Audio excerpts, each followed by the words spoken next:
May masayang bata. Oh, ergonomic chair daw ang binili. Pero nakagay, play games with whatever. Ayan, ganyan siya kalaki. Labas niya. Maganda daw na brand yan, sabi niya. Shihu yung brand niya. Tapos mabait yung customer service nila. Kasi nagka-problema kami dyan. Yung Flash Express, hindi ko alam. Minsan, hindi sila tumatawag talaga. So, nung dineliver siya, hindi namin alam. Hindi yun, nag-unsuccessful. Tapos, inabot na ilang araw. So, nireklamo namin. Pero yun, ang bait nung seller kasi siya yung nakakausap ko. So, nag-coordinate ako sa kanya. Tapos, pati din dun sa pinagbilan din namin na e-commerce na platform. Masama pakiramdam niya pero ayan, naginhawa na daw. Gawa nito. Yung kulay na pinili namin is parang unicorn. Ang ganda, para siyang Evangelion. Tapos siya, ergonomic chair. So, parang kailangan ko din ito. Tapos sa budol ako, dami niyang parts. Ang ganda nung paa niya. Kasi niya yung bandang upuan. Nai-screwhan siya dyan. Kaya mo yan. Let's go. Cheer kita. Woo!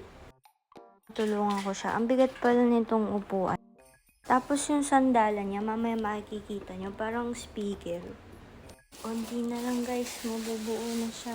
Ang ganda talaga ng likod niya. Aesthetic. Na. Tin, tin, tin, tin, tin, tin. Wow. Ang ganda nung niya, yari. Ito na guys. Upuan natin. Wow! Wow, this is so nice. Very difficult. Nauusod to, galing. Hala! Oh, wow, natataasan siya. Ooh. Pero nataas din daw, pwede to. Sige, pwede mo. Push to. Wow, that's so cool. Tapos pwede baba? Pero okay na yung mataas. Nagaganto to? Hindi. Oo. Paano? Wala. Yan. Ayaw din? Hindi din. Uy, ang ganda! Paano mo ginawa? Kasanda na? Wow! Gusto ko rin matry yan. Kailangan bibindot ka.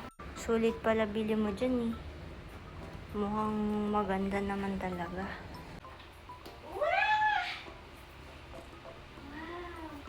Pwede ba Ito pa pala agad yung comfort na likod. Oo nga. Ayan na siya guys. So, sorry ako nagagamit dito.